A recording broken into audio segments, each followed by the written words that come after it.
Welcome to MSTG cooking channel. இன்றைக்கி நம்ம என்ன வீடியோ பார்க்க போகிறோன்னா, கிள்ளி போட்ட சாம்பார் எப்படி செய்யுதுன்னு வாங்க வீடியோக்குள்ளே போய் பார்க்கலாம். அதுக்கு 100 துவரம் பருப்பு எடுத்து கழுவிட்டு மஞ்சத்தூள் பெருங்காயம் போட்டு 1 ஸ்பூன் எண்ணெய் ஊற்றி 3 விசில் போட்டு வேக வச்சு எடுத்து வச்சுருக்கேன். இப்போ கரண்டியால் இந்த மசி இந்த அளவுக்கு இருக்கணும் பக்குவம். ரொம்ப கடைஞ்சாலும் நல்லா இருக்காது. இந்த அளவுக்கு வந்ததும் ஒரு கடாயில் ஒரு 3 ஸ்பூன் எண்ணெய் சேர்த்துக்கலாம். எண்ணெய் காஞ்சதும் 1 ஸ்பூன் கடுகு, ஒரு 1/2 ஸ்பூன் ஜீரகம், ஒரு 10 வெந்தயம் சேர்த்து நல்லா பொரிய விட்டுக்கிறேன். நல்லா எல்லாம் பொரிஞ்சதும் ஒரு பெரிய வெங்காயம் இந்த மாதிரி கட் பண்ணி வச்சுருக்கேன், அதே சேர்த்துக்கிறேன்.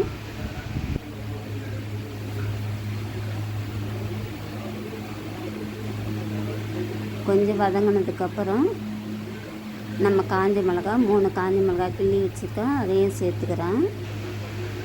ஒரு கொத்து கருவேப்பிலை சேர்த்துக்கிறேன். சேர்த்து விட்டுட்டு ஒரு வாட்டி நல்லா வதக்கலாம். ரொம்ப வதங்கணும்னு கிடையாது, முக்கால்வாசி வதங்கினாலே போதுமான. ரொம்ப தீய விட்டால் சாம்பார் டேஸ்ட்டே மாறிடும். இப்போ ஒரு தக்காளியை இந்த மாதிரி கட் பண்ணி வச்சுருக்கேன், அதை சேர்த்துக்கிறேன்.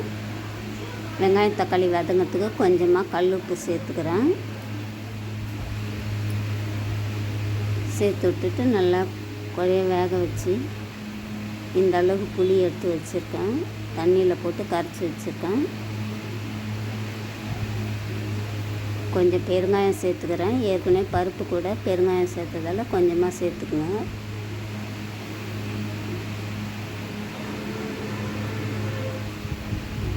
இப்போ வெங்காயம் தக்காளி வதங்கினதும் நம்ம பருப்பில் சேர்த்துக்கலாம்.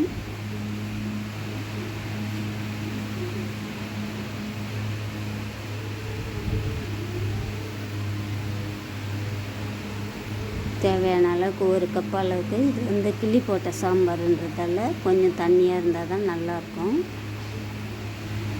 1 கப் அளவுக்கு தண்ணி ஊற்றிக்கிறேன். ரொம்ப திக்காக இருந்துச்சுன்னா ஒரு 1/2 கப்பு சேர்த்துக்குங்க.